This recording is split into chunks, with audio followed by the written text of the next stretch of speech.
नमस्ते दोस्तों। आज की कहानी जो चाहोगे सो पाओगे।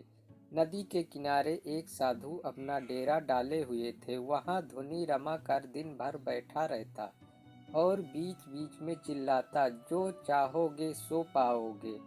रास्ते से गुजरने वाले लोग उसे पागल समझते थे। वह उसकी बात सुनकर अनसुना कर देते और जो सुनते वह उस पर हंसते थे। एक दिन एक बेरोजगार युवक उस रास्ते से गुजर रहा था। साधु की चिल्लाने की आवाज सुन के उसके कानों में पड़ी, जो चाहोगे सो पाओगे, जो चाहोगे सो पाओगे। यह बात सुनकर वह युवक साधु के पास आ गया और उसने पूछा, बाबा, आप बहुत देर से जो चाहोगे सो पाओगे चिल्ला रहे हो, क्या आप सच में मुझे वो दे सकते हो जो मैं पाना चाहता हूँ? साधु बोला, हाँ बेटा, लेकिन पहले तुम मुझे यह बताओ कि तुम पाना क्या चाहते हो। बाबा, मैं चाहता हूँ कि एक दिन मैं हीरो का बहुत बड़ा व्यापारी बनूं। क्या आप मेरी यह इच्छा पूरी कर सकते हैं? युवक बोला, बिल्कुल बेटा, मैं तुम्हें एक हीरा और एक मोती देता हूँ। इससे तुम जितने चाहो हीरे मोती बना लेना। साधु बोला। साधु की बात सुनकर युवक की आंखों में आशा की ज्योति चमक उठी। फिर साधु ने उसे अपनी दोनों हथेलियां आगे बढ़ाने को कहा। युवक ने अपनी हथेलियां साधु के सामने कर दी। साधु ने पहले उसकी एक हथेली पर अपना हाथ रखा और बोला, बेटा, यह दुनिया का सबसे अनमोल हीरा है। इसे समय कहते हैं।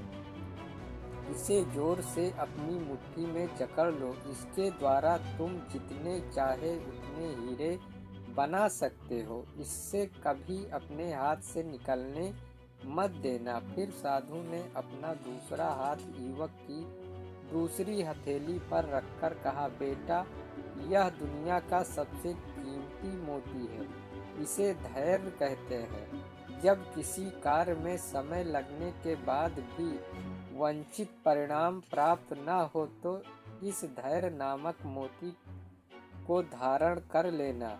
यदि यह मोती तुम्हारे पास है तो तुम दुनिया से जो चाहो वह हासिल कर सकते हो।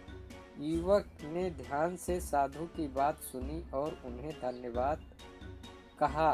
वहां से चल पड़ा। उसे सफलता प्राप्ति के दो गुरुमंत्र मिल गए थे।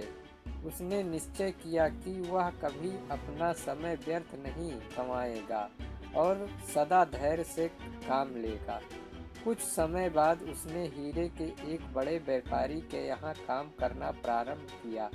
कुछ वर्षों तक वह दिल लगाकर व्यवसाय का हर गुण सीखता रहा और एक दिन अपनी मेहनत और लगन से अपना सपना साकार करते हुए हीरे का बहुत बड़ा व्यापारी बना। लक्ष्य प्राप्ति के लिए सदा समय और धैर्य नाम के हीरे मोती अपने साथ रखें। अपना समय कभी व्यर्थ न जाने दे और कठिन समय में धैर्य का दामन न छोड़ें। सफलता अवश्य प्राप्त होगी। आशा करता हूँ आपको ये कहानी अच्छी लगी होगी।